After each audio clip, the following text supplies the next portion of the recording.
আরে ব্যাগ নিয়ে নাও। কেন? আরে যদি কিছু কিনি। কি কিনবে? কিছুটা কি আগে শুনি সেই বুঝে ব্যাগ। আরে ডাল ফাল যদি কেনা হয়। তুমি কি আমাকে মুদি সাজাই করতে নিয়ে যাচ্ছ নাকি? নাটক করছো নাকি? বেশি ডাল ফাল কেনা হয়? বেকার কথা বলছো। তবে রেডি হতে বলে কেন? যদি মুদি সাজাই করতে নিয়ে যাবে তো? আরে খিদিরপুর হয়ে একেবারে চলে আসবো। যাবো না, চলো ফটো। যা, তুমি তো চটে যাচ্ছ।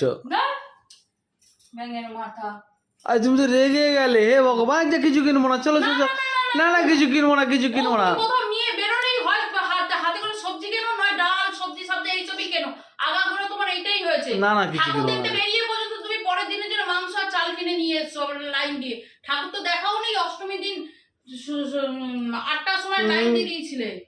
হ্যাঁ, হাই তুলে তুলে উঠে পড়তো। ও বাবা আমি যাবো না না না, চলো চলো চলো। আরে কিছু কিনবো না, চলো চলো চলো চলো, মাথা খারাপ না। কেনার জিনিসও আছে, নিয়ে বেরিয়ে শপিং করে জামা